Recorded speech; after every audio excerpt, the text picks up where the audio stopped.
Some of the greatest figures in the history of mankind, including Tolstoy, Freud, and Darwin, all had one thing in common. They were migraineurs. The migraine as a medical condition has existed for a long time. In fact, its history can be traced back to 3000 BC, and being such an old disease, some of its causes are still unknown. We talked to St. George Pharmacy about this phenomenon.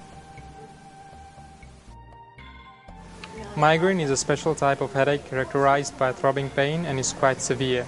The pain is usually felt on one side of the head and can last anywhere from 4 hours to 3 days. Some people get signs that a migraine is about to come on. Possible early warning symptoms include such things as raised or dulled senses, irritability, cravings for particular foods, or having trouble talking. These symptoms can develop slowly over 24 hours.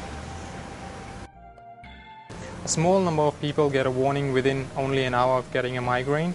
This is known as an aura and is a special type of feeling that a migraine is about to start. You may see flashing lights or zigzag lines in your vision. You may feel sick or actually vomit. Some people may feel dizzy while others cannot stand bright lights and are sensitive to loud noise. After the migraine has gone, many people get a feeling of being washed out. Migraine can affect people of all ages, including children. Equal proportion of boys and girls before puberty suffer from migraine, but after puberty, girls outnumber boys 3 to 1. This is probably due to hormonal activity. Certain things can trigger a migraine, and this may be different for different people. Some common triggers are missing meals or delayed meals, dehydration, lack of sleep or too much sleep, stress, tension or anger, overexcitement, flickering or bright lights, loud noises, strong smells, foods such as cheese, chocolate, caffeine, and alcohol. Although there is no cure for migraine, you can get relief by taking pain relievers such as ibuprofen. Examples include Nurofen, paracetamol such as Panadol, or aspirin. Sometimes a combination of these medicines or the addition of codeine is needed.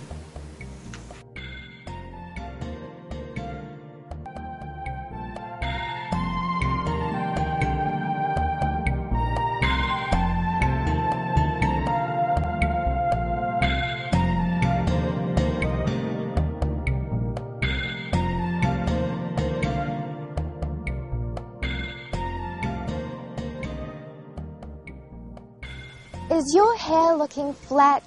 Your highlights looking dull? Linda, an experienced hairstylist based in Manukau, will show you some do's and don'ts.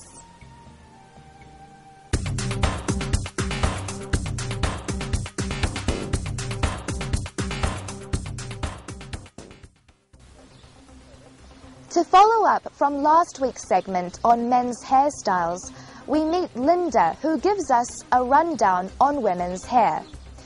And finally, after the break, Neha shows us some superb breathing exercises. So, breathe in, but don't tune out.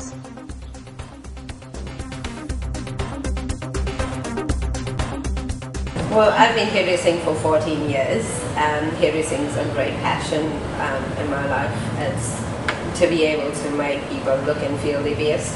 Clients that walk in through our door are treated equally, regardless of culture, race, and wherever they are in their life. But 14 years of hairdressing has grown into great passion of just wanting to build up people's self-esteem. I'm an ex-hairdressing tutor as well, so it is my job to educate my clients with how they need to take care of their hair as well.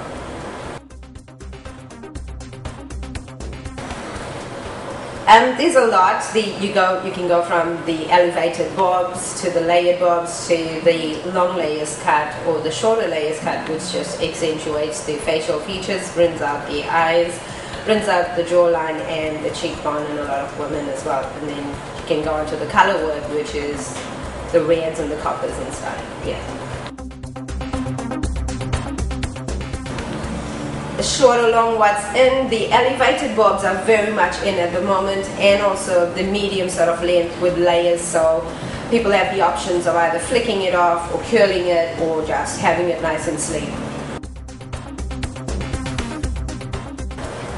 There's not much of a difference, I think, when you have, it just depends on the age group that you're looking at, because, and again, it comes down to the skin tone. Most Asian women have an olive skin tone, which, most Indian women have an olive skin tone, which will suit a lot of the coppers and a lot of the reds and some of the brown shades as well. But you do, on the other hand, get Asian ladies that are quite fair in skin tone, and they tend to go with the more blonder colors or the more gothic looks as well. An office going 9 to 5 lady, I think it all depends on, coming back to the company policies, what the policies company has in place regarding hairstyles. Again, whenever you choose a style or a color for a lady, depending on their personality, their character, we take all that into consideration. So it's not just the skin tone and the facial features. You also got to take into consideration their personality and character, and their lifestyle and where they are at in their office environment. So an office environment could be anything from a really nice sleek layered cut or a really nice short spiky cut, which can look very professional as well, even to the point of where somebody could put it up in a ponytail and still look professional. Housewives are not treated any different because they are women at the end of the day, and they are women that want to look and feel their best. So we have a lot of housewives that come into our salon, and I've seen a lot of housewives in the years gone by in the industry. Again, it's just they could have the out there colors, they could have the latest trends, regardless, because they are still women that want to look and feel their best. With streaks, there's different ways of doing it, and that's the awesome part in with hairdressing today, is that you don't necessarily have to just go streaks. You can go what we call splices, and it gives a really good effect to the color as well as the cut. I don't really, because I think that just comes from where I am as a person. I tend to bring out the person themselves, not to build an image of somebody else. I mean, a lot of people look at, if you look at Indian women, they watch the Indian movies, and they'll all like to have the curls that they see there, which is achievable, but at the same time, you've got to be realistic. Could that person actually manage the style that the celebrity is having?